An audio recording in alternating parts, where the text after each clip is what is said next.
콜라겐을 만들어낼 수 있는 먹는 콜라겐을 섭취를 하면 충분히 유의미한 결과를 낼 수 있다고 생각이 되는데요.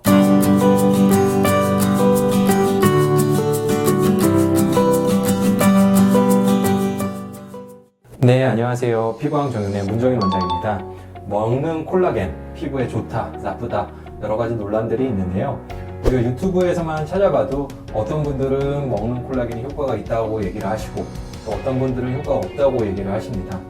과연 무슨 말이 진실일까요? 오늘은 그에 관해서 한번 자세하게 알아보도록 하겠습니다. 콜라겐은 우리 피부 대부분을 차지하고 있는 물질인데요. 우리 피부의 두께라든지 피부결, 피부의 탄력도를 결정하는 아주 중요한 요소입니다.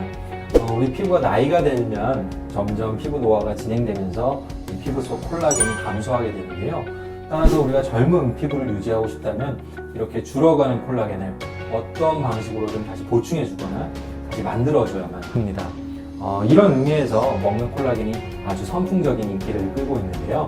특히 그 중에서도 체내 흡수가 용이하다고 알려진 PC 콜라겐 계열이 아주 선풍적인 인기를 끌고 있습니다.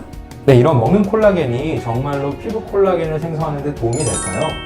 콜라겐이라는 것은 단백질의 일종입니다.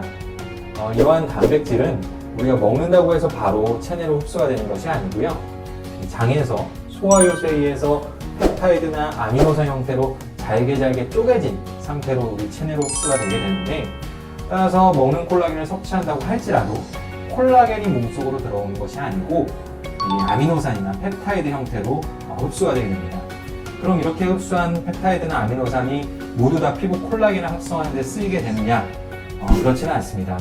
피부 외에도 관절이나 뼈와 같이 콜라겐이 풍부한 조직으로 여러 군데 분산이 되게 되고요.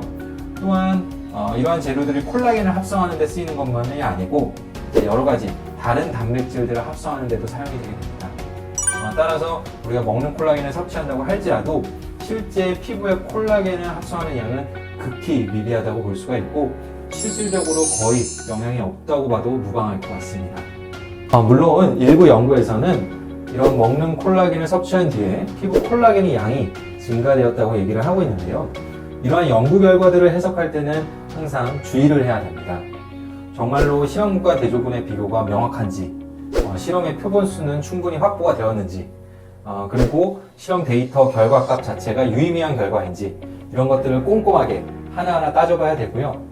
그리고 중요한 것은 이런 먹는 콜라겐의 효능을 입증한 대부분의 연구들은 이 먹는 콜라겐을 제조하는 회사들의 펀드를 받아서 진행된 연구들이 많습니다.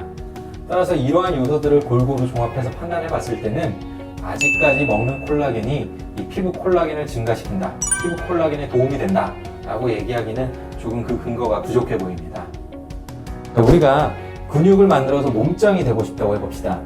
이 근육은 단백질로 이루어져 있잖아요. 그래서 단백질 보충제만 열심히 먹습니다. 그러면 근육이 만들어질까요? 그렇지 않죠. 우리가 단백질 보충제만 아무리 먹는다고 해서 근육이 만들어지진 않습니다. 먹는 콜라겐도 마찬가지라고 봅니다. 우리가 먹는 콜라겐을 아무리 먹어봤자 피부에 콜라겐을 합성하기는 사실상 한계가 있습니다. 자, 그렇다면 조금이나마 피부 콜라겐을 만드는데 이 먹는 콜라겐이 도움이 될 수 있는 방법은 없을까요? 자, 우리가 근육을 만들기 위해서는 웨이트 트레이닝이 필수적이죠. 웨이트 트레이닝을 통해서 근육이 성장할 수 있는 시그널을 만들어준 상태에서 단백질 보충제를 먹으면 충분히 근육을 만들 수가 있습니다. 피부 콜라겐도 마찬가지라고 생각을 합니다. 우리가 피부 콜라겐을 만들어낼 수 있는 신호를 충분히 준 상태에서 먹는 콜라겐을 섭취를 하면 충분히 유의미한 결과를 낼 수 있다고 생각이 되는데요. 이렇게 피부 콜라겐을 만들어낼 수 있는 상황을 유도하는 것이 바로 대부분의 피부과 시술이 되겠습니다. 대표적인 것들이 써마지나 울세라, 튠페이스, 포텐자, 스킨부스터 이런 시술들이 있을 수가 있겠죠. 따라서 피부과에서 이런 시술들을 받음과 동시에 먹는 콜라겐을 섭취한다면 충분히 도움이 될 수 있을 것이라고 생각을 하고요. 현재 입증된 내용은 아니지만 그래도 임상적으로는 충분히 유의미한 내용이기 때문에 향후 연구해볼 가치가 있다고 생각을 합니다. 네, 여기까지 할게요. 자, 오늘은 먹는 콜라겐이 피부 콜라겐에 정말로 도움이 되는지에 대해서 한번 알아보았는데요. 정리해보도록 하겠습니다. 첫째, 먹는 콜라겐이 피부에 도움을 준다는 주장, 아직까지 근거가 좀 부족합니다. 둘째, 먹는 콜라겐이 피부에 유의미한 도움을 주기 위해서는 피부 콜라겐 생성을 자극하는 피부과 시술들과 병행하면서 복용하는 것이 좋겠습니다.